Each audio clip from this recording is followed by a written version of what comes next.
Hey everyone, welcome to the 369th episode of Just Shoot It, a podcast about filmmaking, screenwriting, and directing. This episode is brought to you by patron Autumn Harmon. Yet again, thanks Autumn. I'm Oren Kaplan. And I'm Matt Enlow. Today we've got director Brit McAdams on the show. He's got a new film out called Paint, starring Owen Wilson, Michaela Watkins, Stephen Root, Ciara Renee, and Wendy McClendon-Covey. It's a pretty cool cast, man. I saw the movie. You didn't see the movie. It's really fun. It's got a weird tone. This conversation with Brit, I was just constantly thinking, man, I can't wait to go watch this movie. It's nice when one of us has seen the film and the other hasn't, because like that way we can both speak to the specifics of the film, but also be in the seat of the listener at home who likely hasn't seen the film yet and will hopefully be inspired to see it. Right. And right now the movie is out, so it's either in theaters or streaming somewhere. So look it up, Paint the Movie. It's an indie film, but, you know, with a studio level cast. I mean, Owen Wilson is pretty awesome lead actor to have. And it's a real character piece, and it's a comedy. It's funny. And, you know, we have a variety of guests on the show. Some of them are our friends that like to be on. Some are our friends that don't really like to be on, but they do us a favor. Mm-hmm. And then we have a lot of people we don't know, like Brit. And, you know, sometimes, you know, they just answer questions and it's good. And sometimes it seems like they really had a good time. And I feel like Brit, we had a pretty long conversation with him because he's funny. We made a lot of jokes. I don't know how many our editor Noah is going to cut out. We were having some fun. Just, you know, making some goof arounds. I think the reason that we were both excited about having him on the show is not only is the movie cool, but also it felt like there was some shared DNA in terms of history coming up in the world of viral videos and comedy. He's got a Comedy Central background. He directed for Tosh.0. So just kind of like a shared world. And, you know, you kind of started around the same time we started 15, 20 years ago, just doing like YouTube stuff, kind of at the dawn of YouTube. So I guess one spoiler I'm going to give is that he wrote Paint 13 years ago and it just came out in theaters this week. So just talk about perseverance and, you know, the highs and lows of a directing career, which I'm just reminded of every single day. One of the big overriding themes of the show, as we've been doing it for many years at this point, is that a career is a marathon and that it's easy to lose sight of what you were excited about with a project or why you wrote it in the first place. And so I think this is a really great and frankly pretty introspective conversation about what it takes to get a film made. I left feeling really inspired, and also, like you said, we had a great time. Would you say that this conversation with Brit made you more excited about making your film or less excited? I would say more excited. Look, at the end of the day, we're all still filmmakers who still just have to, like, whether you have a movie in theaters or, you know, you've struck out 6 pitches in a row, you still have to, like, wake up and pitch again and write the next screenplay. It doesn't matter, right? Like, you're still kind of back to square one in a certain sense of like staring at a blank page no matter what, or you know, maybe a blank email, in the sense that like this is our lives and the only choice is to either continue to create or to pursue something else. I think there's something kind of beautiful in that, and knowing that and being excited by it. To me, it also is just like, oh, it's so tiring. I'm so tired. Yeah, sure. Life is tiring. Life is like tiring. Just the trek to make a movie and then to know, like you said, you have to do it all over again once the movie's out. Yeah.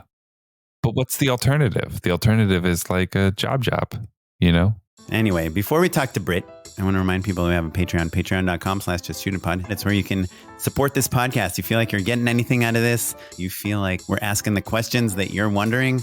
And I think in this episode, we really do kind of hit the brakes quite a lot and say, like, how'd you get that agent? How'd you get that meeting? What'd you say? We're trying to literally dissect success for filmmakers and in the film industry. And if you appreciate that at all, you know, check out our patreon.com or our Patreon page at patreon.com/justshootitpod. If you don't appreciate it, email us, justshootitpod@gmail.com, and tell us what you would prefer us to do.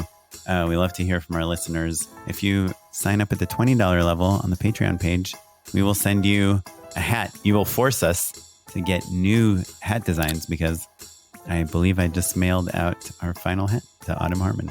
Check it out. Patreon.com/justshootitpod. All right. Well, without further delay, let's talk to Brit McAdams after perhaps a word from our sponsor.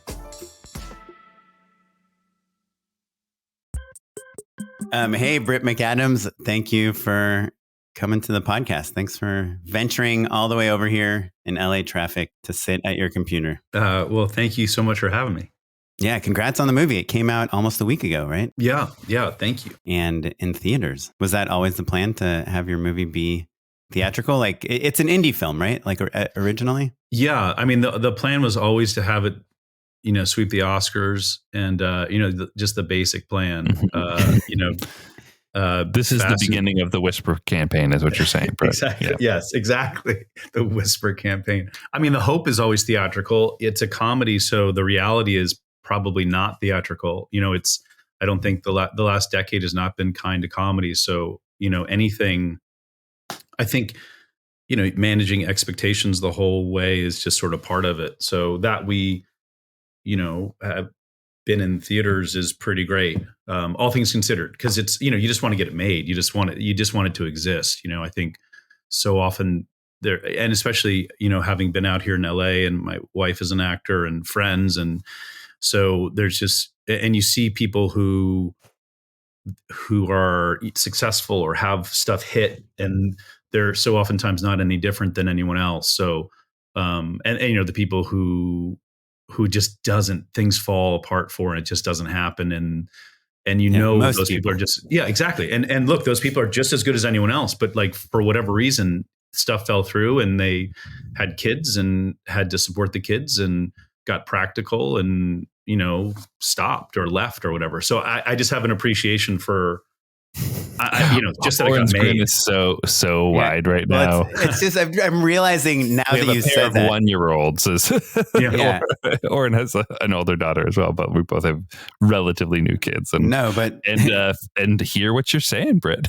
Yeah, I literally just now realized that the last year of Just Shoot It has been about how do you make a living and stay creative while you have a kid and a family and a house and all these other things that require you to pay for them, like no matter what you want to work on.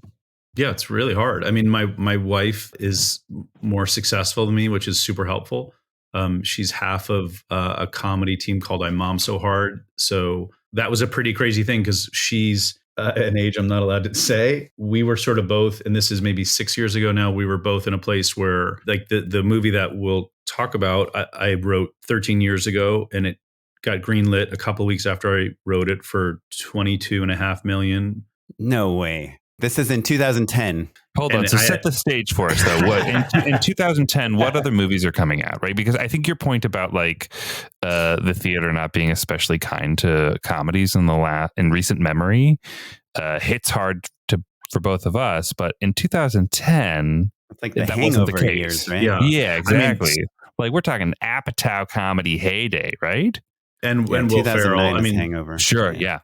So, and that's kind of the last big comedy, right? Like, I mean, the other guys are like, there are other things in there, but in terms of like, zeitgeisty comedies, it's The Hangover. And then there are other ones that are still doing well. You've got Will Ferrell stuff and you've got other stuff doing well, and then Melissa McCarthy, but it really just dies. I mean, certainly over the last 10 years anyway, since 2013. I mean, how many big comedies have there been? So it was a different time. And at that point, had you directed Tosh.0 and kind of like, was your name floating around Hollywood as a comedy director? Oh, for sure. A-list, top, just the first call for anybody. That's no, where but you I were was. directing for Comedy Central. Yeah. You were doing, Tosh.0 was definitely like a cultural touch point for like so many people. It was a weird time because I had done Cat Williams' American Hustle, the movie, which is the full name, which is the full title of that film. And Cat was huge. Cat had just gotten the Chappelle Comedy Central deal. I think he asked me to work on with him. So that was going to be my life, was kind of doing that with him. It feels like, and I don't want to overstep, but he said, when I talked to him about it, he's like, what are we going to do about it? And I was like, oh, wow. I didn't anticipate us doing anything. And he like, and I really don't want to overstate that because that's so long ago. And I love Cat. I mean, Cat is a flat out genius. but I don't want to overstep in terms of overstating where I would have been in that process. But it was like, and Cat was just huge at the time. He was the number 9 touring act in the country, and U2 was number 1. It was one guy on a microphone, and that's how big he was. So it was that whole deal sort of went away with him there. And then I did Tosh. While I was directing Tosh, I wrote this movie Paint, and then Paint got onto the blacklist in 2010, which is a list of sort of highly regarded unproduced screenplays, and it sort of snuck its way onto that. And had you written features before or sold features or anything? No, I had sold a show to Comedy Central. I'm trying to think of what else. I sold a show to VH1 a long time ago. My Comedy Central show got picked up, and I danced on the beach in Santa Monica. I was like, I couldn't believe it that they had bought my show. And it was about it's called Walk-Ons. It was about walk-ons on a college football team. And that was, I didn't know it, but at the same time, Spike had picked up Blue Mountain State. And Comedy Central didn't realize that. And they were the same. It was Viacom. Corporate overlord. Sure. Yeah. And then they were like, oh, we can't do this show because it would be competition with this Blue Mountain State. So they were really nice. I mean, they paid me, but that was it. But also, and the crazy thing, it was when I was dancing on the beach, when my agent told me how much money I was going to make. It was so fun because I think it was $15,000 for the script and then $15,000 to executive produce it. And I was like, that's going to take 6 months or 8. Like, I was like, I can't afford to sell this show. Like, I was like, I can't afford that. Like, it was such a funny because I was dancing on the beach. I was dancing, like, just an absolute ass. Wait, you were like kicking kids' sandcastles. Exactly. Like, I was just like, here we go. Like, fuck you, money. Yeah, rock and roll. And then it was like, and then when he said that, I was like, but is that? And he's like, their numbers are always low. And it was like that. And I was like, but so, and then, it was just that of like, I know how hard this is going to be. Like, it was such a funny moment. So yeah, Paint, MRC came on board. I had like a 15-minute long meeting with them. Did you ever attach any cast? I'm not going to say, but yes. I mean, basically, to get anything greenlit, you need a director, a producer, or a star. And so actually the producer at the time was Mike White. He was on board as a producer for maybe 5 years at least. And then he stopped. He was such a good guy. He stopped producing other people's stuff. So he left. I mean, it was 13 years. So he was there for about half the time. Because Mike White, everyone knows now, White Lotus, and he's been around for a long time. But School of Rock was probably a huge, right? Yeah, sure.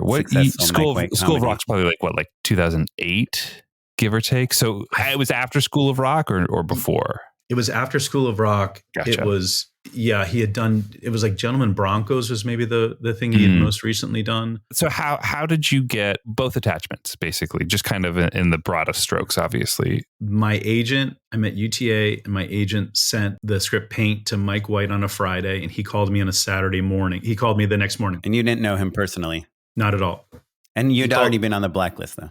No, had not been on the blacklist. So they sent it to him, and he called me the next morning, which was just like an unbelievable affirmation that I might not suck, which, just that he called me that next morning was insane to me. And he's just such a nice guy. And, he's just famously not flattered. A morning person. I didn't know that. So look, even makes it that much more special that he called. That changes everything. I had no idea he wasn't a morning person. It was so fast. And then we got a person attached right away. And went to Did Mike help you attach the actor? Yeah, for sure. And then we're just rolling at that point. And then, obviously you ended up not making that $22 million movie in 2010 or whenever it was. But do you feel like that model today could happen? No. If someone had the right script, they could have their agent send it to the right producer and attach the right name, within a few days. That part can happen. Like that part can happen. And it just starts with a good script, right? And a reputable agent. Yes. And I will say that having written other scripts that have been much less well received, as Paint has spent a decade falling apart. I had an interesting conversation with an agent who wasn't my agent at UTA, who was a covering agent for UTA, which means sort of looking out for each agency as a covering agent for a script. And so that covering agent will look out for the agency's interest with the script. So there'll be one at Gersh and CA and whatever else. And so each agency and has different varying degrees of how much they care about it. With Paint, we definitely had a lot of interest from UTA because I was there. Gersh was really always interested. CA to a certain extent. WME not so much. So it's interesting just who you talk to a lot. And Gersh was really the one. Gersh really pushed a lot for their people and stuff. So I developed relationships with Gersh along the way. But with UTA, I had a really interesting conversation with an agent there where she said, look, the way it works is you write a script, we send it out, and we do our due diligence. And you hear back from people and they'll think it's okay or they don't like it. And then you say to your client, hey, so we sent it out and we heard back and, some people are interested, and you just kind of let it die. And so it's obvious it's just not going to happen. And so you're polite about it and you don't hurt people's feelings, but ultimately you read the room in terms of when you send a script out and how people respond to it. And she was like, Paint's not that script. And that's why everyone's fighting to get this made. Like, people love this script. And so that's why people keep fighting to get it made. And that's, so that was it was interesting to hear that. And also knowing that I'd sent out other scripts and heard basically the other side of it. I was like, so in most cases, people politely just let it fade into oblivion, and you just don't do it. There's nothing you can do about it. There's no way to put up a fight. Right. And I don't think so, unless you have juice. Right. Like, so it's like, and which I certainly didn't have, so it's like, if you believe in me, then you had enough juice to be repped at UTA, right? Yes. And that was, but barely.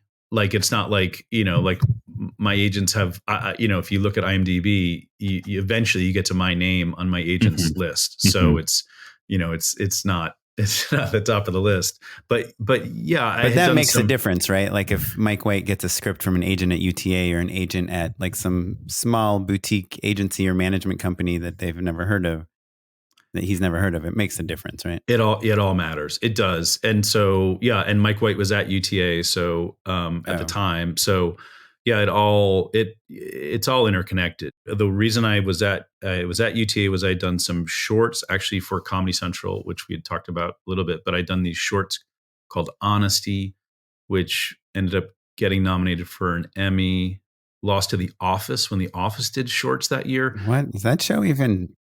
Did anyone even watch that? I don't think so. I mean, it's about an office. Like, no one remembers it for sure. Jeez, no one remembers. They must have made something cool in that office. Yeah, when I call it the orifice, Yeah, sure. So yeah, but it was so funny going to the Emmys and the daytime Emmys. So it's asterisk, but and it was Gaffigan, The Office. It was like Conan O'Brien. It was like, and me. And I was just like, oh, I'm not winning at all. Like, it was like, in no way am I winning this. Yeah.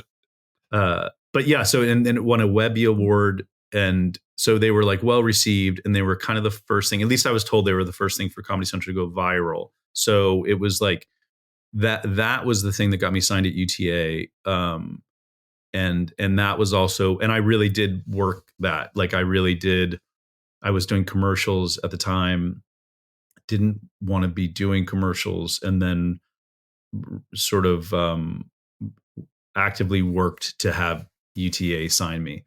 And I'll tell you, you're going to like this story. So I'm going to tell you a good story about how that happened. How anyone can get signed with UTA. You saw me raise my eyebrows. This is how to do it. So this is get notebooks out. So I was hired to write the upfront for ABC, and the upfront is the presentation to advertisers where they sell shows. And there's a whole like thing that you shoot. There's a whole like, show you put on to be like, here's the fall season. I was hired to do that, and I was told ABC wants to be super edgy. So I was like, here we go. So I was living in New York at the time, and I wrote a super edgy upfront for ABC. It was a snowstorm in New York. It was hours to get from Manhattan to JFK. My flight was pushed back. like for hours and hours and hours. I ended up not being able to go to my hotel before the meeting. I went right from the airport in the morning to ABC. I had my suitcase and everything. I'm in the front. It was Steve McPherson was the president of ABC. I'm in front of his office with my suitcase, and the head of marketing, who's a friend of mine, goes in. I'm waiting outside for a bit. He comes out and he's like, okay, so they've decided to go in a different direction. Wait, did you already write it? Oh, yeah. Okay. I was super edgy. So I got fired as I'm sitting in front of the president of ABC's office with my suitcase and everything. And it was like the longest night of my life, like just gross. And so I was like, well, F bomb it. I'm going to take an earlier flight home. I was not happy. I was like, and so I got on an early flight and I'm sitting next to someone reading lots of scripts. And so I'm like, well, this is a famous actor. I'm sure they were nice enough to have me in first class. So, but I was like, if this is someone reading scripts, this is a famous actor, like this many scripts. And I was like, no, I don't recognize her. So, and I was like, I looked at her and I was like, Shani Rosenzweig. And so she turned to me and was like, who are you? And so I went to high school with Shani Rosenzweig. I was a senior when she was a freshman. Name? I thought you were just making up a fake name. No, I say that to everyone. Everyone I meet, I'm like, Shani Rosenzweig. No, but so she was, she's, a partner at UTA, but she's Owen's agent. I went to high school with her. She's agent for, a lot of huge people. And so. Where did you go to high school? Like LA, New York, or like Ohio? In Westchester and Chappaqua, New York, which is like 45 minutes north of Manhattan. We just talked the whole flight. We switched seats because our necks got sore from looking the same direction the whole time. And at the time these shorts were on the homepage. This is so long ago, on the homepage of AOL, which was a big deal. Mm-hmm. So it was like, it was just because of that. On Prodigy.net. Exactly. Yeah. Tom from MySpace had called me. They were killing it in that world.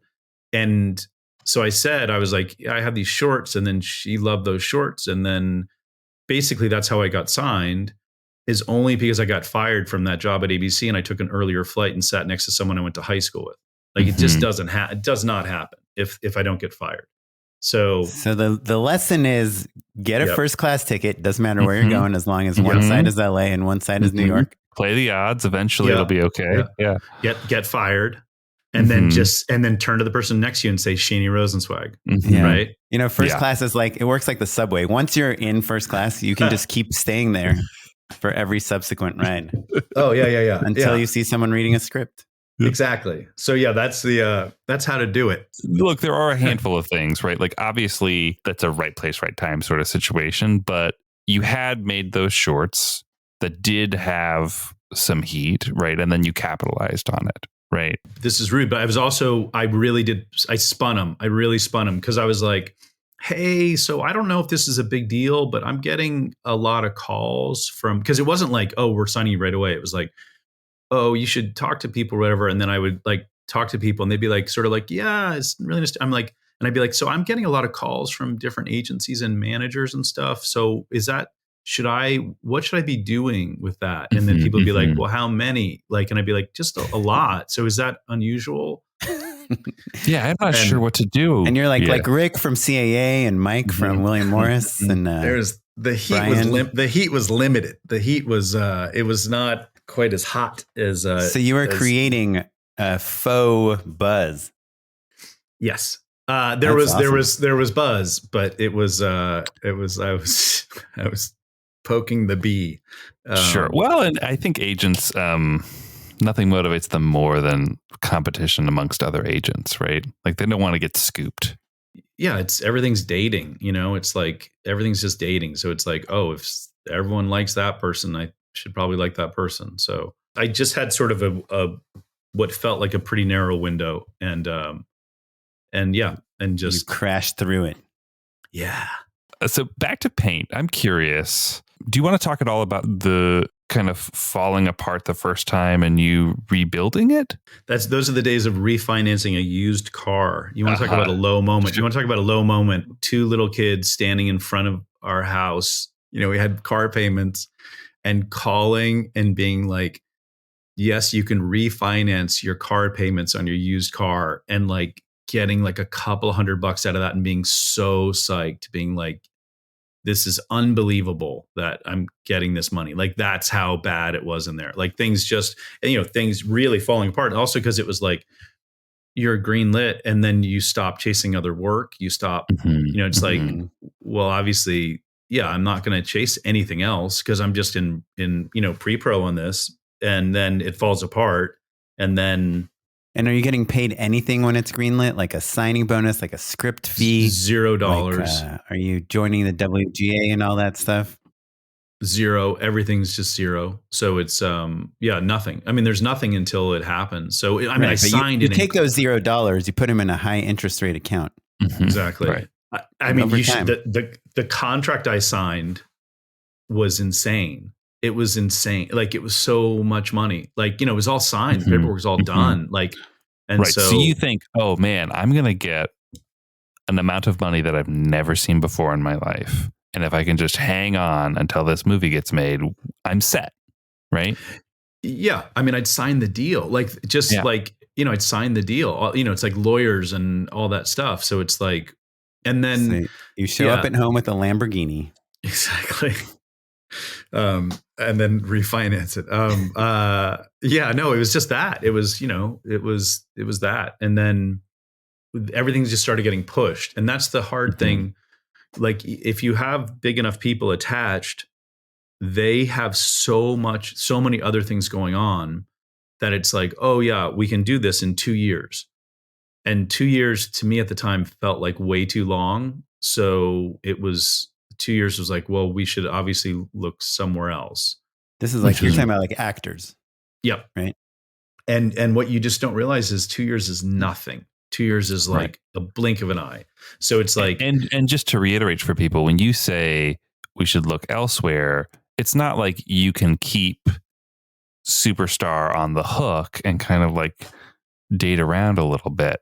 It's definitive. If you're looking for other people, it just became a bit of a question mark if it was really going to happen. And once it's a question mark, but it was like, you feel like, oh, you can just sort of pick who you want to have do this. It's just a weird thing. It's like if the right person attaches or whatever, then it just feels like, oh, then the next person would do it or whatever. So it's black and white. If someone's going to do it, in the gray area of like, oh, this person would obviously do it, is not the case at all. So especially with someone like me as the director, which, it's a leap of faith to make a movie with me. Like it just is. Like and you can say, oh, we did a live to tape Comedy Central show that's successful, and that sounds great, but that has nothing to do with narrative or anything else. Like it's, shorts have nothing to do with being able to tell a story for an hour and a half. Nowadays, I feel like probably 9 out of 10 directors that have this script and this project like have a deck, a Google slide, something like visual references, a Rip-O-Matic, like all these other materials that are like, hey, I know I haven't directed this before, but this is what it's going to look like and feel like. I've had a lookbook forever that was great. And the film really does look a lot like the lookbook. Like it really sort of stayed true to it. It's a specific story and with a specific tone. And I certainly didn't have anything that matched that tone. I had really, really dry stuff, which in a lot of ways the film is that. But I did. You wrote the script too, so I mean, there is like you created that tone on paper. Yes, but in terms of this idea that this idea that I could pull it off, and also the amount of money, how many millions are you going to invest in me? Like, it's like you have to start a corporation, like, and it's to make an independent film. The bank, it's such bad business. It's just bad business. Like to bank on that, like working. If you're someone who cares enough about money, I don't think it makes sense to put money towards that. If you're someone who cares about creating something or being a producer or being in the world of filmmakers, that's a different thing. Like, if you're a billionaire and you're like, what's $5 million? I get to make a movie. That sounds like fun. That's a very different place. But if you're chasing money, I don't think it can't be a good investment. Maybe a horror movie is a cheap horror movie, but like a comedy, like especially now, like that's that's a tricky investment, which I know just makes everyone sad saying it, but But also your movie is in theaters, so someone did it. Are you allowed to tell us like how it finally got resurrected? It was Owen. He's never made a film this small. He was never a possibility, and then all of a sudden he was. And he and I are the same age within a few months. It was interesting meeting with him for the first time about it, and I'm not sure if we just have a very similar sense of humor and very similar references. And it's odd because he's been doing it for so long. It's like, it's chicken or the egg. It's like, how much did he shape my sense of humor, between him and Wes and him and everything. It's like, so it's an odd thing where you're like, oh, we, acknowledging that we're very similar about stuff. Yeah, and it's like, you're like, I have Bottle Rocket in my lookbook. Yeah, exactly. Yeah, like maybe I'm just ripping you off as we're talking, Wait, and how did you get to him? Through your agent? Same thing? Yeah. So, and it was, I was like, can we send it to him? And do you have to send it with an offer, like at this point, or no? Can you just talk about it?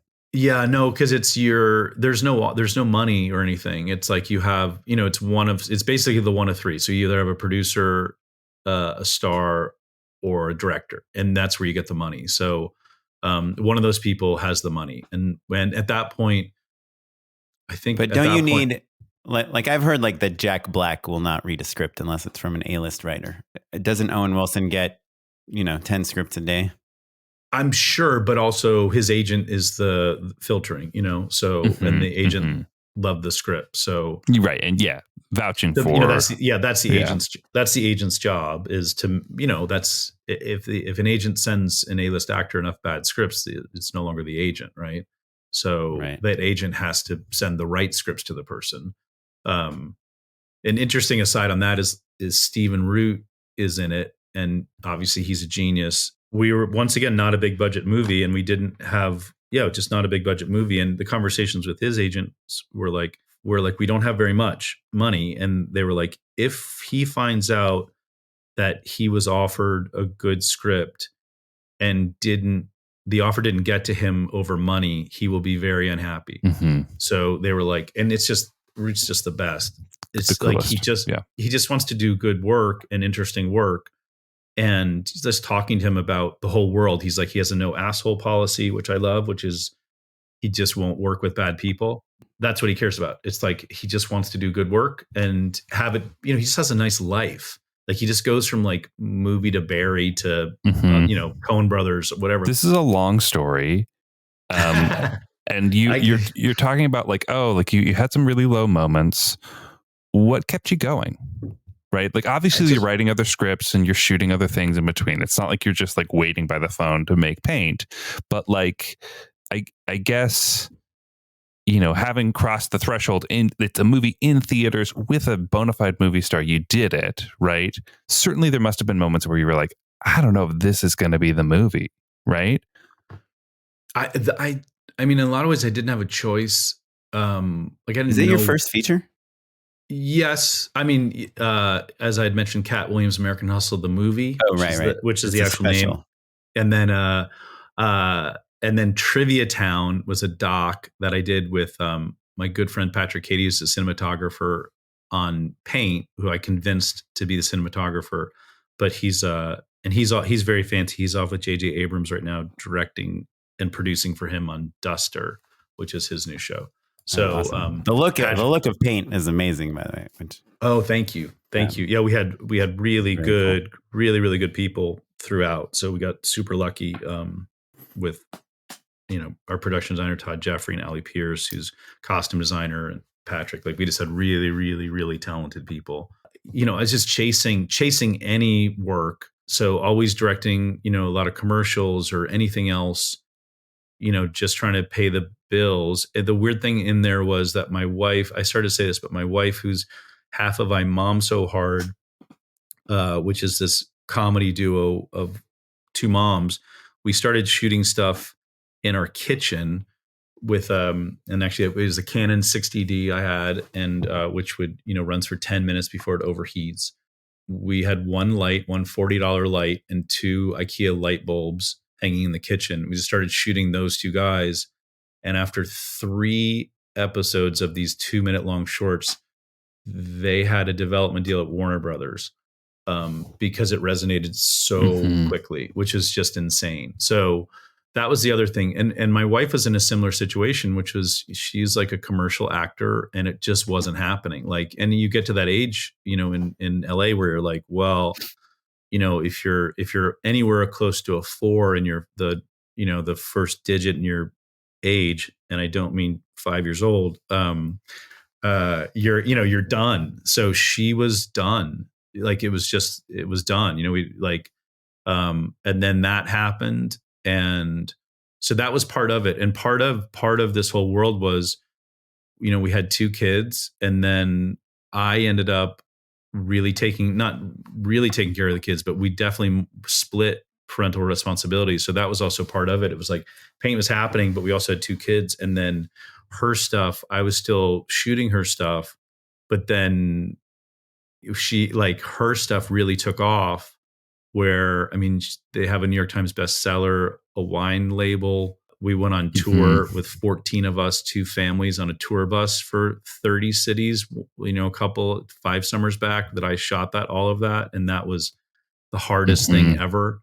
14, 4 little kids on a tour bus is just, because tour buses go 55 miles an hour, and you have to wait. You get 14 people on the bus, which takes a long time to get 14 people, and like all the baby stuff on a bus. And then you drive for 10 hours in a day on a bus, and then you get out and you move all that stuff into a hotel room.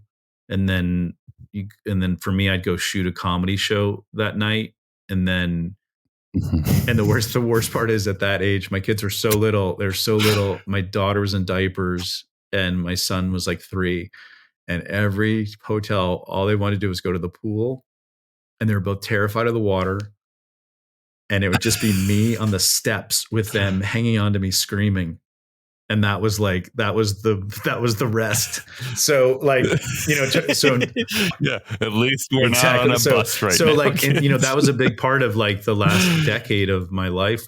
That was a big chunk of it, was also being practical in, my marriage and with my family. So it's like, my wife is killing it, and which meant like her stuff decidedly came first. So that's part of it. So for whatever other, I was, on tour, I had to turn down jobs or whatever, like that's part of it. But it's like, you're, just trying to be practical. It's not a sexy answer, but it's also the truth of it. And also the thesis of this show, for sure. Like, it's about the journey. It's about the process. Every filmmaker I know who's like, we're starting a family, but it's no big deal. Like, we'll just we'll take the whole circus with us, and I'll shoot a movie, and all the kids will come by on set and all of that stuff. And then there's like the slow realization that that's a more complicated solution than you realize. Don't do it when you talk to someone. Because we shot paint in upstate New York during COVID, and it was a 20-hour shoot. We had 12-hour days, including travel, so our days were really 10s. Including all the COVID stuff. So our days were so short. And if my family had been there during that, I was sleeping 3 hours a night, like tops. Like, I would fall asleep with all of my, everything on the bed with me, just, shot lists, whatever else, scripts, everything. Cause I was also still casting at the time, like for, local casting. So I would sleep, let's say I would sleep from 1 to 4 in the morning, and then wake up. The thing that really saved me, if you want to promote something, is Zip Fizz, which is a Costco product. It has 104,000% of your B12 for the day. And that feels warm in your brain. A B12 shot, you physically feel it in your forehead. This is like a tube that you pour into a drink, and after lunch, I would take a Zip Fizz. And there's nothing I'd come over there and fight both of you right now if I had a zip fish. Like, it was just insane. Getting high on vitamins. Yeah. It makes me think, though, I have a friend who his wife, when he's shooting, calls him the messy ghost. And it's because like they never see him. They just like find, like breakfast that he didn't have time to clean up. And then, he's asleep in bed for 3 hours, to your point, Brit. Yeah. Yeah. Sorry. Yeah. In addition to Zip Fizz, let's talk about the movie a little bit more. What are the other things that not just got you through it, but like you discovered in the process of shooting? Any takeaways, right? Like after you've been marinating on this movie for so long, what was that first day like? Tell us about that. I'd worked with Owen on the script a bunch. He and I had Zoomed a bunch. Can I ask one question about the script, which you've probably gotten a million times, but do you have in your mind a year that this takes place in? Yes. The official year is 2010, which I know is like much more recent than you think. And the reason for that is because there's an Uber joke in it. Uber was started in 2009. In my justification of this world, there was a pilot program for Uber in Burlington, Vermont in 2010, which no way exists, but that allows the timeline to work. Basically Owen's character, Carl Nargle, is trapped in the past, as is, in the best way possible, Vermont. Vermont has no billboards. It's very bucolic. It really isn't a place where there's industry. So it's sort of, Vermont and Carl are both trapped in the past. There's never been a reason for him to change. There's also not really a reason for Vermont to change. So, the van that he had in the 70s, he still has, and his pants still fit, and that he wore when he was a rock star, PBS rock star at age 22. So he's never changed. His world's never changed. Well, it's funny because I guess in my mind it was, I don't know if you've seen It Follows, but it's very timeless. Yeah. They have like these clamshell cell phones. It kind of has a retro vibe to it, but nothing really ever anchors you. Even the cars are kind of like just so cool, nondescript, like kind of cool vintage cars, but like that would be cool today, Mm-hmm. Yep. Yep. And so in your movie, like he does have a cell phone that he doesn't know how to use, right? There is an Uber joke, and I believe there's a band that's referenced, or there's something else that feels present day. Oh, like interesting. 2000s. There's a Shark Tank joke. Oh yes, a Shark Tank joke. Yes. Yeah. So you can get into that world. So basically. So I thought you were kind of almost, for a second there, I was like, I wonder if he's making those references to avoid the Bob Ross of it all. No. But certainly the Bob Ross of it all is definitely a thing to avoid. I really stopped. I really stayed away from anything Rossian. Just so Carl would be his own character. Obviously the influence is there. It's Bob Ross and Gordon Lightfoot sort of combined. Hair notwithstanding, right? And it was, it's a tricky thing. And the voice, right, is kind of based. Yeah. I'm assuming the inspiration is Bob Ross. 1,000%. So it's like, that's, as a kid, I would watch Bob Ross and I loved just the power that he had over you, where it would, we would put his show on and you'd sort of be like, oh, who's this guy with the hair and stuff? And then, it would be a brown brush stroke that would turn into a branch, which would become a tree, which would become a forest, and then a mountainscape. Right, like, that's screenwriting. It is. Yeah. It's incredible really to watch, right? Truly, right? Like you get why it's like, mesmerizing. I understand this was but a phenomenon. were you? I'm curious. Like 5 years ago, when there was like this Bob Ross explosion out of nowhere, Deadpool does the Bob Ross thing, and then Matt and I work in commercials a lot. We were up for so many. Bob I literally Ross had riffs. to start saying like, hey, can we do something other than a Bob Ross parody? Yeah. To every creative director in America was doing, and were you? And your movie had not been shot yet, and were you like, damn this! I knew Bob Ross before anyone else did. Yeah. No, it's like, and I feel like it's that way with so much. Like, I'll talk to friends and be like, oh, my show. Like, you have an idea, and then your show turns into something. It's like there are only so many ideas, and someone else is going to make it. So, for me, when I wrote that, Bob Ross was there. People There had probably not been the resurgence. didn't even know No. who he was. Nope. It was a very personal thing to me. And it was odd where I was like, I couldn't believe watching it go away. And especially like Deadpool, I was like, oh, come on. But it didn't, it's funny. It bothered me a lot more than it bothered anyone else. Like everyone else saw it as a real strength. Ultimately, in terms of getting attention. Sure. Still current, still in the zeitgeist. For sure. Well, is that part of how it ended up getting financed in the end?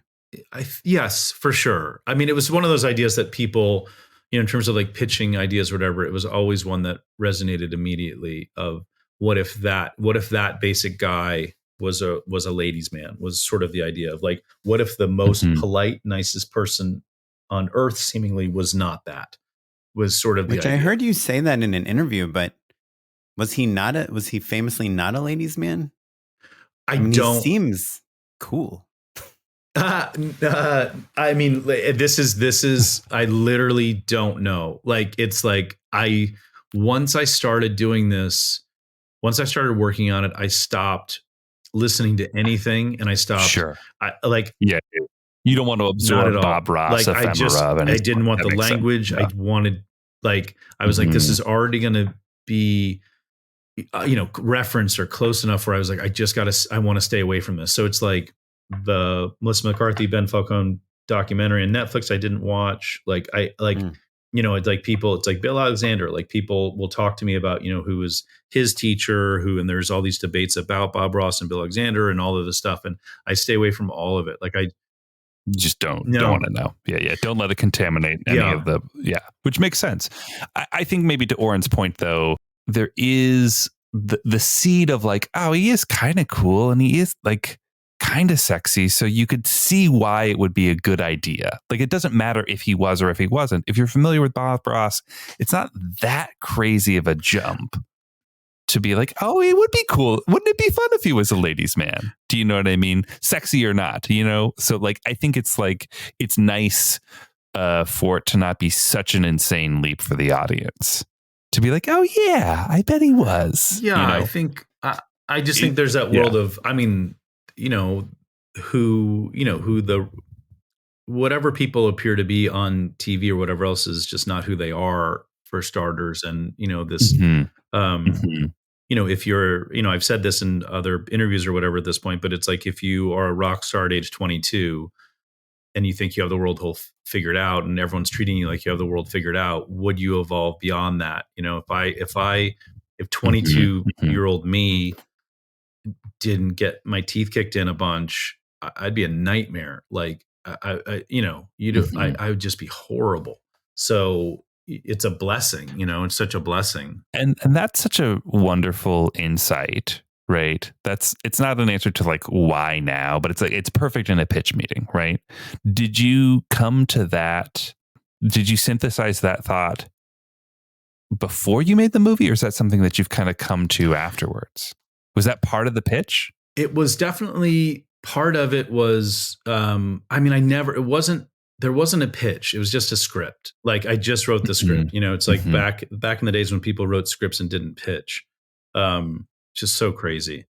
Sounds incredible. So crazy. Sounds awesome. It's like, it's just the craziest world now where it's like, I wrote a script and it's like, well, don't show it to anybody. Let's work on the pitch. It's but like for a TV show, it's like, nobody wants to read a script. It's like, but I have a really good script. It's like, okay, but what's the pitch like? It's like, but wouldn't the script sort of show that it is a good show? It's so crazy, that whole world of that, like, where it's the script's the last thing you want. So, there are a bunch of different characters that, in terms of, for the script itself, when I worked at VH1, there was a woman who whispered during meetings, and she was just the softest talking person ever. And she would just dominate meetings because everyone would be yelling or fighting, to be heard. And then she would say, I think I've got maybe something that would work for that. Yeah. So watching that person control a room was fascinating to me. I loved it. I would watch it so early on in meetings where I'd be like, oh, she's doing it. And then the whole room would get quiet. I just loved that power she had over people. So it was like a combination of those two people. Did you And find then- that? So, the Owen Wilson character, Carl, is whispering a lot in this movie, talking at a whisper level. Did you Yep. find the sound mix to be incredibly difficult? Because we were dialogue is always tricky. Yeah. Are there technical we were challenges? Sure. fine. We were Yeah. fine. I'll say for people, if you hear the generator, I hate generators so much. If you hear the generator, you're going to hear the generator. So You mean when you're recording audio? when you're recording, and that's another, sound is more important than any other part of shooting, especially if you're low budge. Like if you have you're not bad going to sound, ADR the whole thing. no. And if you have bad sound, you have a bad product. For anyone who's listening, who's doing something on the cheap, get good sound first, because you can't fix it. You can make a choice to have something look bad or stylistically, whatever else, but bad sound is bad sound. And for me, a really big pet peeve for me is the generator. If you can hear the generator when you're on set, you can hear the generator. And we do have scenes where the voices get thin. You lose the low end of a voice in a mix because And when you notch out the generator. And so we have a couple of scenes where it's a really hard choice, because in the final mix where the engineer doing the mix is like, it doesn't bother me that the generator sound in the background. I'm like, I can't do it. And then the choice is like, do you have your voice is thin, or do you have this a sound that doesn't exist anywhere in nature in the background and exterior, non-diegetic. Yeah. So that's the choice. You get to that choice. So get that generator on the corner or whatever else. Like, man, I hate the generator so much. And I hate that I'm right about the generator so much. Like that's like when everyone on set is like, you can filter it out. It's fine. It's fine. And then you get in the mix and you're like, fuck, like so mad. So there's nothing worse than being right and not listening to yourself. In the script you're writing about artwork, great artwork, something interesting. Mm-hmm. Someone drew, my friends made a movie where somebody painted a bunch of buttholes. And my friend was a production designer, and she's like, yep, I had to paint all the buttholes and they had to look amazing, Yep. So you have probably hundreds, right, of paintings like Bob Ross. I mean, they're in your movie, he's painting the same mountain over and over, but all these different iterations of them.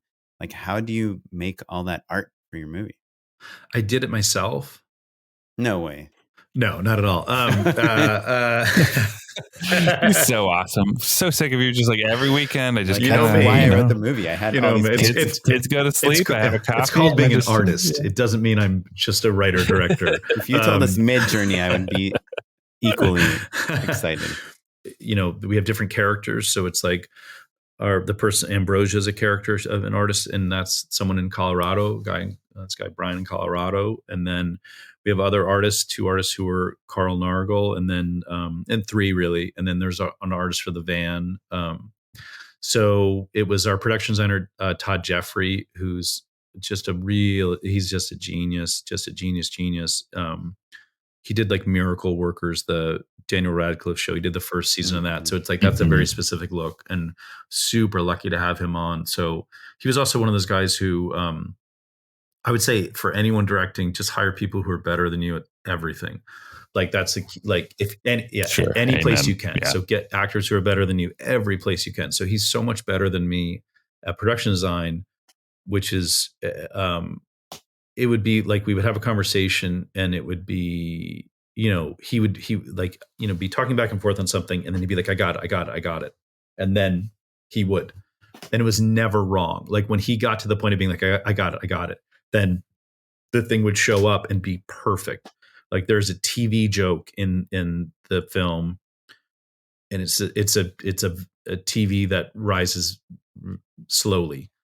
And that TV showed up about an hour before we shot it. We found it, like Todd found it 2 hours away. And when I cried, when I triggered that thing and saw the action of this TV screen appearing, I couldn't believe how amazingly perfect it was. And that's what he did with everything. We had 2 days of snow on paint where we, that was also another thing, a really, really dumb thing that I did which added years to making paint was I had a pivotal giant scene at the end of the film in snow. And so every year we would miss a shooting deadline because the winter would come and go. And then finally, right.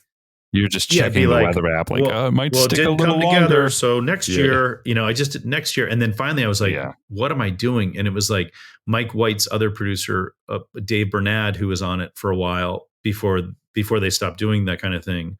He was like, do you really need the snow? Because it seems like every year we kind of can't make the movie because of the snow. And then it was finally, I was like, what am I doing? You get lazy. And you're like, what's a great scene? How can I rewrite this 2-page scene? So I just got rid of it. I got rid of that giant joke. And then all of a sudden it wasn't like, then like we shot it in April and May, and we did still need snow. But it wasn't like we didn't need an entire world covered in snow. Like we had specific things that we added snow to. I will say that in adding the snow, so for anyone who's ever shot snow, basically it's a giant ice chipping truck that you get. And then you blow that out. It's like a fan. You get these chunks of ice. It gets chipped up into a chipper. And then you blow that with a fan through a hose, like through a big wide hose. Like a duct type thing. Yeah, duct, yeah. Kind of like, like an AC hose, basically. So the first day we did it, they were like, we had 2 days and they were like 3 weeks apart. And everyone was like, we don't have money to do this. We don't have money to do this. We like, you should just rewrite the script. Do it as a leaf pile instead of snow. It's just like, no, we need snow. Like for the stuff I fought for and the stuff I didn't fight for is like, no, we need this. Cause also I just don't have enough time to rewrite it at this point. But, so the first day the snow truck shows up, the hose is not long enough to like spray it. It's only like, it's supposed to be like, 20 or 30 feet long. It's like 10 feet long. So you're like, well, this is as far as the hose goes. So it's like, you're trying to deal with that. So then 3 weeks later. Sure. And you're in Vermont. So it's not like, there's a Home Depot, 10 minutes away. We'll send a PA. We're back on track. And we're actually shooting in Saratoga, New York for New York's tax incentives. And it's very close to Vermont. So it looks the same. And it had a bit of a film community, but not enough to offset the cost of hotel rooms. So it's like, if you're shooting close enough to a hub, you get people who are living at home, and you can use the crew. You don't have to put them up, and then that makes sense. We were in a place where crew didn't live, and so we had to put up everybody. So that's super expensive. Like that was a big waste of money. We have a 20-day shoot, so it's like 2 weeks later that snow truck shows up again for the second day of snow, and the hose wasn't long enough. The second time. Yep, they came back and it was like, so the hose isn't long enough. Wait, was it weeks apart? Yeah, still weeks just apart. 10 feet? Same hose. But so you did get this, but you got the snow out of there. Yeah, you got the snow out of there. It's like we have no wide of that shot. And did you ever think of VFX? So we did, but still, we had VFX. Yeah, but no, I have a real question though. Hold on, because you seem like you're a funny guy. You're a comedy director. You seem very affable. You seem very chill. Yeah, sexy too. Like I don't know why. Yeah, implied. It goes without saying. Wait, what? And I'm a pretty mellow director as well. But if the same really crucial, really fixable mistake happens twice in a row, where it's expensive and costly, and you're on a really tight schedule, I got super mad and frustrated for you. How do you react? I don't. I just don't. Do? Like it's like because of that assholes rule. That's why you can't have exactly. Stephen And then Root quits. Sure. So it's like, but what are you going to do? Like, what are you going to do? Like the truck is 2 hours away. Shout the hose longer. Like, and all it does, like, if you're directing a comedy, it's just going to make people mad.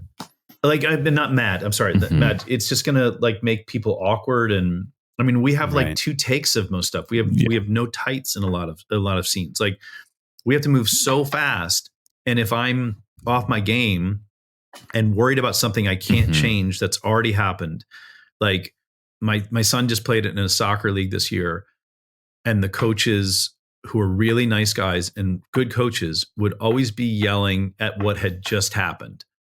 instead of what was going to happen. Like, and I was like, just became very aware of like, they'd be like, why are you back there? That guy's got the ball over there. You can't go back there, and be like, the game's over there now. What are you doing? Like, so like, That's a really cool metaphor. Yeah. So I was just like, so it's really cool. There's no point. Like I will shut down at this point in my life with all the testosterone drained out of me. I'm a nice guy, but like I still have violence in my heart, and if it's just not a good place for me to go. Like there's no upside. Like I don't want to be the yelling guy. I think it hurts comedies. I think it hurts the whole set. And also, there's part of me that really does like I like when things go wrong. I think it's kind of fun. Like I kind of like it. Like I don't have a problem with things going wrong on a set, because I think it's kind of fun when you're like, oh, this is terrible. What are we going to do? Like I kind of like that moment, and I do think that really interesting things come out of it, or creative choices. But like I don't have a problem with that at all. It just changes your frame. So it's like we had a wide one way and a medium the other, and it's like it's a Owen standing in front of the back of his van. It's basically a showdown scene, and there's one angle of the Ambrosia, the woman he's talking to, where we show all of PBS Burlington, and we have snow in that world, and then the reverse, we have his van doors open and stuff because we have no snow. Like, and it's a bummer where you have a showdown, and ideally there'd be a wide, like a nice, flat wide where you've got. The 50-50 showdown shot. It doesn't exist. So that shot doesn't exist because we couldn't shoot it, so, and we just don't have and it's fine. That's also the other thing. It's fine. It doesn't matter. We've all kind of worked with celebrities before. Owen Wilson has been in massively huge movies. Like when something like that happens, how involved is, like, are you like, hey, Owen, I know we had this wide shot plan, but we're not going to do it. Like how much of the filmmaking is I imagine someone like him, maybe not at Tom Cruise level where he's doing choreographing the helicopters himself, but I imagine someone like Owen is like, oh yeah, that wide shot would have been nice. Like how does that work in terms of like, he's just he's a good practical guy. Like he's a good guy. He's like, like with dailies and stuff there, you learn so much about the world before you see the slate. So, as the camera's rolling, he's like, saying to the camera operator, like, are you comfortable? Like, do you need a blanket? Like, is that apple box? Can we, like, he's doing that. So it's like, he's taking care of people. Like set mom. Which is, he's just a good guy. And so everyone's sort of that way. So, and then there's, when stuff went wrong, like we lost some big physical jokes as we were about to shoot. Like there was going to be a scene where his van, as in things are going really bad for him. His van has a flat tire on the side of the road and there's a ton of snow. He's changing the back left tire. A snowplow plows him over, and then he turns and looks up at camera, and, with his afro and everything, his face is covered in snow. It's a laugh. It's a big laugh. Right. We didn't shoot it. It's a half a day. It's a half a day to do that. And we didn't shoot it. So it's like, explain to him like, or, it's like, so we're going to lose this, or we're going to lose this. And actually we lost that. And there's a phone call sequence at the end where Wendy McClendon Covey is getting phone calls at the station. That was the final joke of that. And he changed what that final joke was, because I was like, we lose this joke. And he actually came up with what that line was, which is great. So it's like, he's also approaching it from a practical standpoint of like, yeah, we can't shoot that. So, that's going to hurt this joke. Here's the alternate on that joke. Like he came up with that joke, which was huge. Well, and it's incredible to have like, I mean, he was a writer performer from the very beginning. He's an Oscar nominated writer. Right. So it's like he tracks stuff really well. And he's practical. And I think also like from, I've never been to a Wes Anderson set, but I've always heard it's like the biggest stars in the world sitting underneath like a white tent, like, it's just not, it's, it's not, giant trailers, and it's just that's the world. There's like people acting like people. But they do have little tea cups and crumpets and it's, obviously it's all symmetrical with chairs and stuff. Yeah. It is an indie film, right? Yes. And so when you're on set and you're shooting and it's like sun's about to set and you do a scene, you do a take, and Owen's like, maybe I'll say this thing instead. And you're like, I love that. And you shoot it. Or are you basically the person that says, okay, we got it, let's move on? Or are there like other there's nothing else people, there. Producers, finance? Like, this is a great, you guys doing commercials, like, like what, it's just, you're just looking over your shoulder, like, am I still pretending to be the boss, like the decision maker? Right. Like, am I, and like, you're just like, you're just like, oh, okay, well, let's do another 57 takes. No, commercials is like, amazing, let's move on. Yeah. Okay, we got to do the whole thing, but you have to change your pants. Yeah, exactly. Exactly. It's and that's the relief of this world. It's like, I like this world better because, and I've used this analogy before, but it's like, there's nothing worse than being handed 79 red balls for the kid to hold. And then you spend hours deciding, narrowing it down to the top 20 balls that the kid's going to hold, and no one cares about. Well, let's shoot three or four of them. Exactly. So we have choices. So there's none of that. And so, and that's also, once you get into an edit, if you have 2 takes, they're the same. Like, there just isn't, they just aren't that much different. They just aren't. So, and Owen really liked moving fast. Like, if something was wrong, we would change it, but we didn't shoot that many takes, and we had really good actors. So it's like, our actors are great. Oh, yeah, your cast is insane. It's so they're great. Even like Lucy Freyer, who's out of Juilliard, who's her first thing. She's legit. She's going to be a star. Like, she's awesome. Yeah, so it's like, even heard of Juilliard. So that's pretty awesome. Exactly. Yeah. It's 18 kids get in there, 18 a year. Like, I had no idea. And look, she is so good. So it's like, but everyone is operating at such a high level that, it's, once again, it's like casting people who are better at what, having people do their jobs better than you ever can. So all of those actors are great. And one camera? 2 cameras. Yeah. 1 camera for 17 days, 2 cameras for 3. Like, we had big sort of sets in the studio where we had 2, but it's 1. In terms of, we were ripping off the Coen brothers primarily. We shot pretty much everything on a 27 or a 32. We're 2-to-1 aspect ratio. So the 27 is what we call the Nargle. So, the name of the character. Love that. Yeah. So, wait, unpack that a little bit more for us. So you have, like, is that just for all of Owen Wilson's shots? Basically, is always a 27? Like, what was the guiding? Why the Nargle and why? So this is what we learned. So it's basically, we came in with the idea of I really wanted the symmetry of as much ripping off Wes Anderson in terms of symmetry as much as we could pull off. Like, I like symmetrical shots a lot. That's a hard thing to pull off. It's a hard thing to pull off, especially when you have multiple people in a scene. Just the choreography of some stuff, you just can't do it. And our camera moves very little, because that's when we're on Steadicam, we have Steadicam a little bit, and then we can move the camera. But in terms of big dolly moves, we have like 1 big dolly move, like, in the whole thing. We just can't. We push on people a lot. But so basically, the idea was that it's basically ripping off the Coen brothers. So, they'll shoot on, say a 35 or wider. And for us, the 27, what we learned is, well, we wanted to shoot clean singles. So for whatever people understand, I know you guys have, people who shoot and people who don't, but so it's like, so basically, no, they know it clean. They're with you. Yeah, not over the shoulder. Yeah. So clean single just got us everything we need. So it's like, you can just cut around everything if you've got a clean single. You have someone listening, and then you can do whatever you want. You have to cut. You're cutting your audio first, so it's like you can do whatever you want with a clean single, and making sure that people are reacting in their clean single to the other people's lines. That's a big thing for me, is just, and these guys all did it, but if you get 1 extra take, I would say, if you're getting 1 extra take or have time to do an extra take, do a take where just people listen. Just say, hey, just listen to the other person. Like, do a take where you just listen.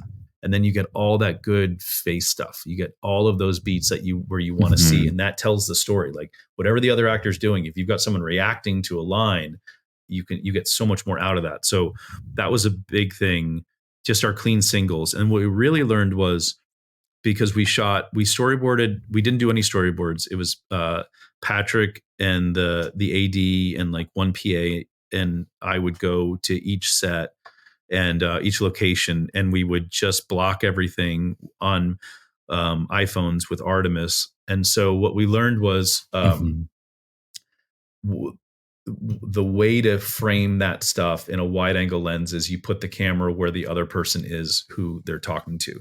And that's when it feels right. So the Coen brothers are kind of on wider lenses, and you're like, how does this work? And it's such a weird thing because it doesn't work. It just doesn't work until you put the camera where the other person's face is, and then it's perfect. It's a weird, it's really weird when you figure that out.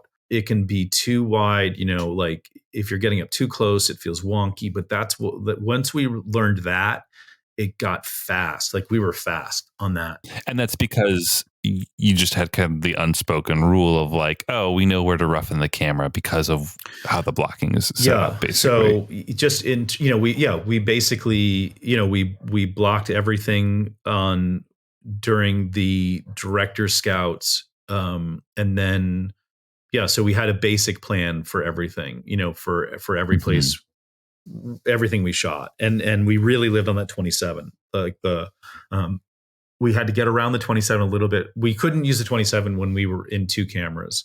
We were just in our own way. So that definitely has a different look than the rest. When we're on our two camera, which is like, there's sort of a lot of people like fawning over Carl Nargle, Owen's character. And in the places where people are fawning over him, we're not in that world. Like any place where you've got like, say all 6 or 7 people in a scene, we're not. At that point, we're two cameras. And it does feel a little bit different, but there's no other way to do it. I felt like it worked for me just because it was like in the studio and it felt kind of like people looking from a distance, Yeah, there's energy to that, and it does feel a little bit, in terms of having it feeling a little bit less choreographed. It does feel in the moment like there's a rush of him coming off stage and stuff. So I think it matches the mood of it. I think to your point, I think it works. I do. My favorite shots are the single push-ins on Owen and stuff in sad moments where like everything, the backgrounds are symmetrical, or like there's a hairdryer that's symmetrical. Those are my favorites. Like when you really have a beat to sort of set stuff up. It is crazy when you have like a true movie star and you just do a freaking medium close up on them and you're just pushing in and you're like, and you saw the stand-in and you're like, yeah, this shot's fine. And then you see them and you're like, oh, this is a movie, You're like, oh, this is crazy. And yeah, you asked me, Matt, you said earlier, like, when did you know? And I started to say, like, being on Zoom with Owen, working through the script, whatever else. And it's like talking to him as a person is one thing. But when we had him in the wig for the first time and all the wardrobe and everything, and standing next to Patrick, when the first shot of him where he was Carl Nargle, we looked at each other and just said, holy cow. It was like, this is going to work. And independent of look, it's just a different thing with someone like him. It's a different, his face, his eyes, like it's a whole different thing. It's amazing. Like I know if like from, I used to shoot promos at VH1 in my 20s. And so I shot so many giant famous people like Meryl Streep, whatever. And it's like, it's just amazing when you work with that level of person, and what they do is so different than anyone else. It's just a very different thing. But yeah, it was remarkable. The first shot with him where I was just like, it's just gonna work. Like it was amazing. We talked a lot about how you got here and like career wise and the state of movies, and it took you 13 years, to get to today with Paint. What's next? Is this like your movie's in theaters now? I mean, I know it's only been in theaters for less than a week, but how do you feel like this is affecting your career, like for the next step? Okay. What's next is this is an independent film. So what's next is me over the next couple of weeks, cutting together the deleted scenes for DVD, me on this laptop where I'm seeing you guys, this 16-inch laptop. So it's me cutting together the DVD extras. So I'll do that for a couple of weeks.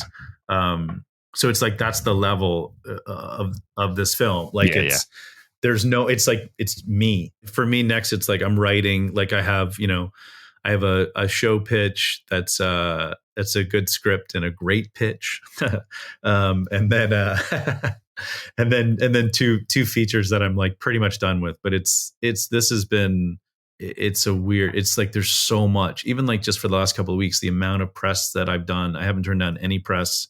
So it's, it'd be like 15 or 20 interviews in a day. And that's just scrambled brain. Like it's very, very confused brain, so so it's a lot of that. I mean, it's great. It's all great. The what's next is back pitching. So it's it's a couple of features and then this TV show, and for sure wiser about a lot of stuff, which I think is the upside, which is the when people are like despite, and you guys know this, it's like you guys have directed a lot of stuff, but it's like I called a first-time director on all of this. And it's like, right. Yes, I'm a first time. I am a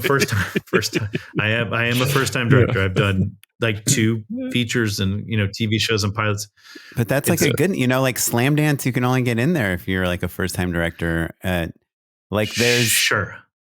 There are things, because I guess I'm curious, when you release an indie film, and Matt did this last year, we've kind of all been around indie films, and obviously this is potentially one of the biggest indie films of the year, right? Owen Wilson, I've seen so much press on this film, and everyone I know has heard of it. Half of your work is to get people to see it, right? You want people to buy tickets and order it on VOD and spend money on it, right? But the inside, like the selfish part, just wants Hollywood to like call you, right? And be like, hey, you saw this movie, we got this other thing. A couple more jobs because of it. Yeah. Here's some scripts we thought you'd be great for. Here's a couple. Wouldn't you like to shoot $1 million development deal? Get a pilot. You just want things to be easier. It's all impossible, right? So it's like that person can tell a story is like a nice place to start. It's like just to have it's like, well, what, like just the proof that you can do something. It just because so many people can, but they just haven't. So it's like, and if you can tell a story in 30 seconds, that's harder to tell in a lot of ways than an hour and a half. Telling a story in 30 seconds, it's hard. Congrats on the film. It's awesome. I really enjoyed it. I know it's getting a ton of great press, and we really enjoyed talking to you. To us, you're not a first-time director. You're a 100th time director. Thank you very much. And you guys, to me, are my best friends. So... Thanks. So I'm coming over there now. Do you come on down, man. Do you have just a few more minutes to hang out and endorse with us? Yeah. Unpaid endorsements. I have 2 unpaid endorsements, both inspired by this conversation. Oren, you let me know if I've talked about these things before, but we were talking a lot about Vermont, and I love Vermont teddy bears. You have not mentioned it, but we talked about it yesterday. We talked about it yesterday. I toured their factory when I was in Vermont, and it's so charming. And it was like such a cool company. And then we had our daughter, and we were like, well, we got to get our Vermont teddy bear. And it's fully endorsed. They're so awesome.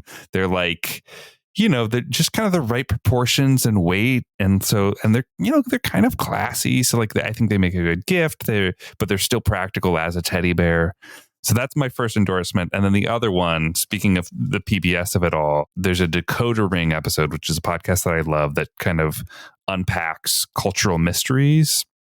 And they do an episode about how Yanni, live at the Acropolis, became a strange cultural phenomenon. Because if you're of a certain age and you remember like the PBS fund drives, Yanni, live at the Acropolis, was this big concert where Yanni's like in the outfit and there's pyrotechnics and everyone's losing it over this kind of like strange new age music. And they would play them on repeat during PBS fund drives. And you're like, you just kind of as a kid, you think like, oh, well, somebody must like this. And Yanni must be a superstar.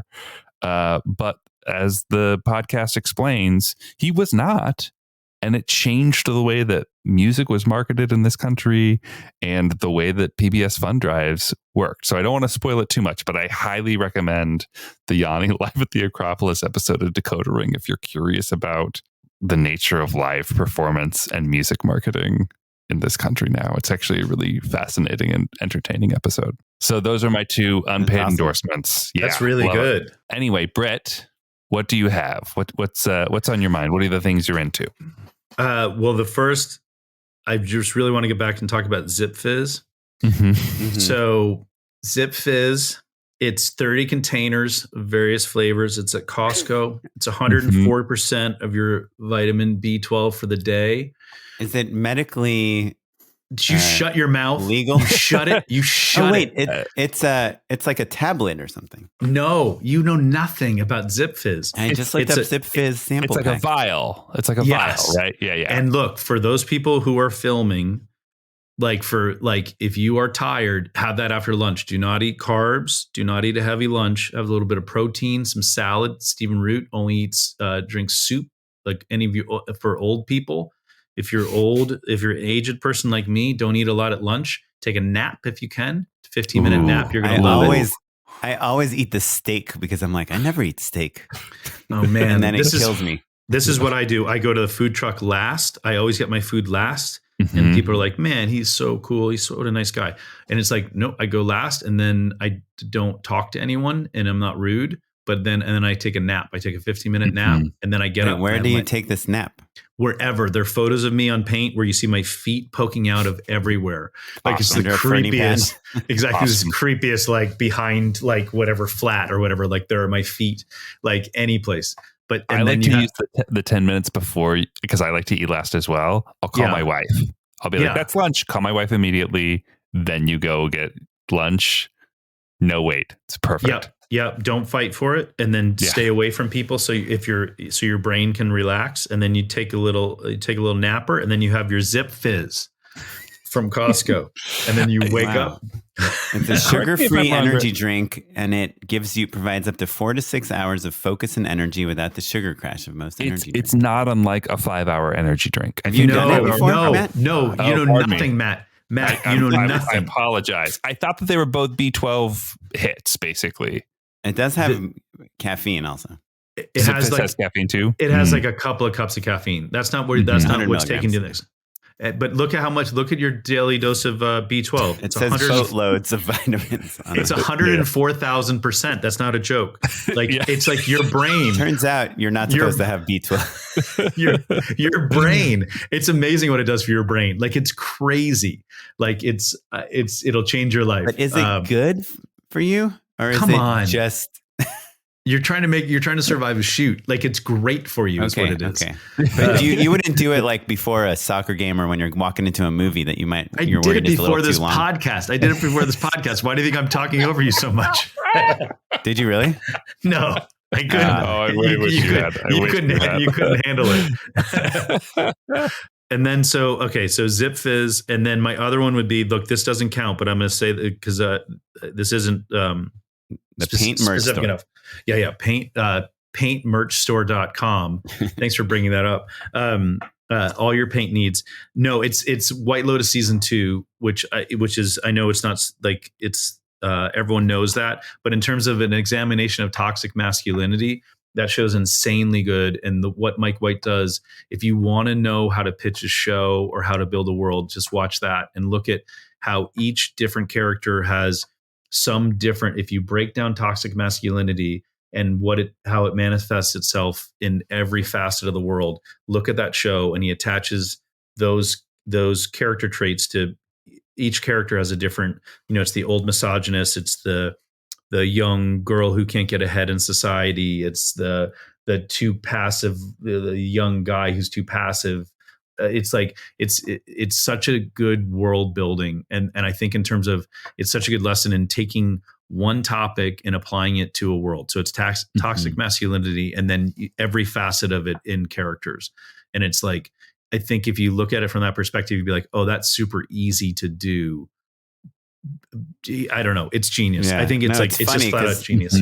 I see White Lotus season 2 and I'm just like, how could one person have written this thing? Like, the Italian prostitutes, like the older guy, the younger, like the British guy. Like, how do you even come up with these characters? They seem so fully formed that to me, it's like, that's the show you watch to realize, like, oh, I'm not good enough to write for TV. But I think in terms of for me, the cheat sheet on that is if you don't look at it as characters, if you start as like a problem and you're like, what's every side of this issue? Like, take any issue and just take every side. It could be like, politics. It could be like, in terms of like the influence. I heard you said Fox. That this season 2 was about sex and season 1 was about money. But is that? That's what he said. Well, he's wrong. I read. Yeah, he's wrong. He's wrong. So, yeah, just let him know that he's wrong. Look, okay, it's about toxic masculinity. Yeah, let him know. Kaplan, what you got, buddy? Have you guys heard of Otter.AI? OTTER, like the animal. So it's this pretty awesome thing. I did a few Zoom meetings and I noticed one of the guests was Otter.AI. And I was like, who is Otter.AI? And then they were like, oh, it's like this thing we use. It can join your Zoom meeting, Google Meet, whatever, any meeting. And as soon as the meeting's over, it sends you a transcript of the entire meeting, split up by speaker. And if anyone shared a slide or anything, it has those slides in the transcript in the conversation. And it's automatic. It's the same people as ChatGPT, right? It's the same AI source, right? Or no? Oh, I don't know. I mean, I'm assuming it's AI driven, but it's just Otter.AI. And it's, how like a lot of times you might want to, if you have a pitch, you want to record the call and then you got to watch a Zoom, and then you pay someone to transcribe it. This is like, it does it all for you. And literally the second the meeting is over, it'll say like, Brit said this, Matt said this, Oren said this, Camila said this. It's cool. Otter.AI, and it totally works. So, you know what that's almost as cool as? Zip Fizz. Listening. White Lotus. Well, Brit, thanks for coming. I saw you on Instagram. Yeah. At Brit McAdams. I have 8 posts. Yeah, where should people, if people want to keep track of what's going on in the world of paint and your world, what should they do? paintmerchstore.com, zipfizz.com, and Brit McAdams, I guess, at Instagram. I mean, it's like I'm not a strong Instagrammer. There are 8 posts there, but there's some stories. You have to offset your wife's social media. It's so sad. It's so sad. Imprint. I have 60 followers on Twitter, but Patton Oswalt followed me today, which was a real highlight for me. It's like, that was great. Like, it was. Did he have a blue check though? If he did, it means it's not the real Patton Oswalt. Exactly. I know.